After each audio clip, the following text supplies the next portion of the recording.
туугандарым, келгениңерге чоң рахмат. Мен бир маселе менен бүгүнкү сөздү баштайын дедим. Байкасаңыздар, убагында бир райондо бир эле аптека болот, билесиңиздер да барбы? Бир алым айтат, Бишкекке мен келген жылы ал 90-жылы барган экен. Эки эле аптеканы билет элем дейт. Бири бул жерде, бири бул жерде. Барсаң, ал жакта очередь болбойт эле дейт. Эми азыр караңыздар, адам сайын аптека. Ушул күндөрү барсаң очередь.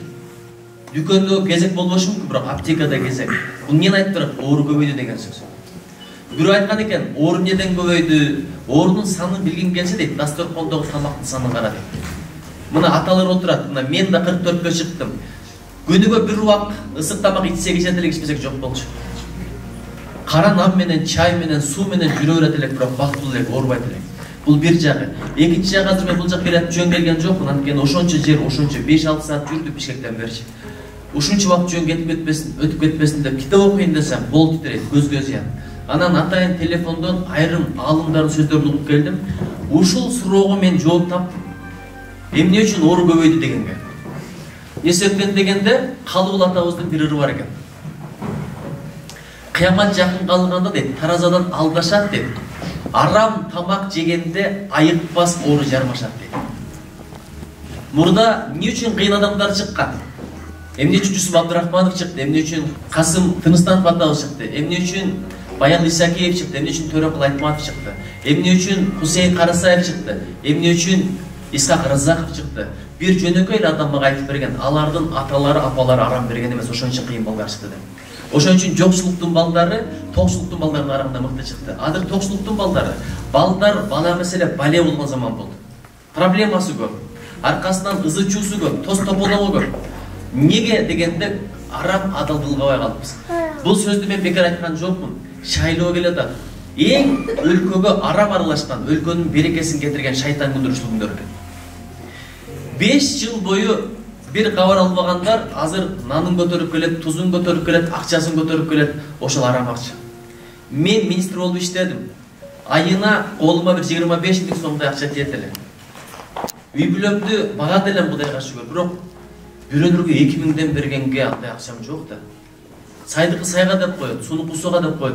Ким эгерде акча берсе ентип коюңуздар, ушул уурдап тапкан акча. Жөнөкөй акчасын эч ким бербейт. Мына жай менен дыйканчылык кылдыңыздар. Бул жакта билем, албегестер, тиякта өрүк эккендер бар, жер иштеткендер, аябай мал жанды белсиздер, билем. Жайы менен кыйналып тапкан акчаңыздарды добуш керек болду деп боротуласыздарбы? Боротпойсуздар, анткени ал пешенеттер менен келди.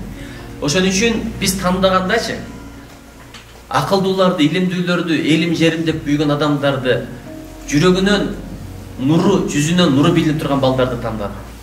Бул мамлекеттичи жөн эле Алла Таала бизге берип койгон жок. Канча адамдардын башы кетти, каны төгүлдү. Ошолор куруп берген мамлекетти биз сатып атабыз. Өзүбүз түшүнбөй атабыз, өзүбүз отуруп алып, өзү отурган бутактарды алып атканды. Ошого менин күйбөгөн жерим гүл болот. Түшүндүрүп айтасың, дейсиң, Кудайга шүгүр, арасында бар экен тазалары. Бирок көпчүлүккө баары бир бүгүнкү күн менен жашап атабыз.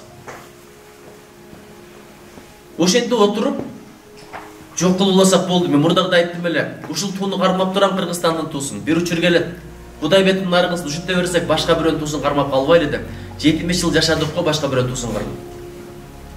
Башка бирөөнүн баш кийимин кийип жашадык го. Тарых сабагынан өткөндөр айтат болчу. Мугалимдер айтат эле. Революцияга чейин адам эмес болчусуң, мал болчусуң. Тамгаңда жок эле, окуганды билбейт элең, тоолордо жүрөт элең, сен адам кылган башкалар деп айтат эле. Ошентип биз Романдын ырчуулунун акысына киргенбиз. Ошентип биз Калыгул атанын, Арстанбек атанын, ошентип Тайлак Баатырдын, ошентип Курманбек Баатырдын акысына киргенбиз. Өзүңдү өзүң тааныбай жүрүп, кор болуп жүрдүк. Эмнеге? Ошо болор болбос нерсеге дүйнөгө кирип кеткендиги үчүн, добушту намыс саткан үчүн. Намысын саткан кыздарды көрүп атабыз го. Ошон үчүнчү, берекелерим, элим, журтум, добуш берүү укугу бул аманат. Татыктууларын танда, эртеге сага барып иштеп берсин, мыйзамыңды жазсын, мамлекетиңди тигинде туура багытка буруп берсин деп туруп, ошол добуш берүү укугун сага берип атат. Сен аны болсо товар кылып сатып атасың. Ошого мекендештерим, бизчи билимге көңүл бөлөлү. Бизде билим бар, бирок чыныгы билим жок. Диплом менен билимди алмаштырып алдык. Университет бизде көп. Жан башына келсечи, Америкада бизде университеттер жок. Японияда биздегидей университет жок. Бирок бут алдыбыздагы кум төрдү Алла Таала биздин бут алдыбызга берген алтынды акылыбыз, билимибиз жетпей, океандын ар жагына келген Канадада алтын калтырып ийдикпи? ширесин балын соруп кеткен ошолор. Кыргыздарга да жумуш бердик деп атат. Канадалыктардын шартын карап көргүлө, кыргыздардын шартын карап көргүлө. Алар алган айлыкты карап көргүлө, биздикилердин алган айлыгын карап көргүлө. Мына жол курдуруп атат Кытайлар. Кыргыздар иштеп атат. Кыргыздарга ашып барса, бирден кетме, бирден лопаткага ишенет, башка эч нерсеге ишенбейт. Керек болсо минген экскаваторун да ишенбейт. Ушунчалык кор болгон эл болдук, анткени илимге кызыкпай, кийимге кызыгып атабыз. Акылга кызыкпай, алтынга кызыгып атабыз. Ошогочу илим билимдүү эл бололу. Биздин бул боюнча программабыз бар. Ошо бир адамдан бир китеп, энелер мектеби дегендей долбоорлорду колдосок, мамлекеттик деңгээлде элибиз билимдүү болот.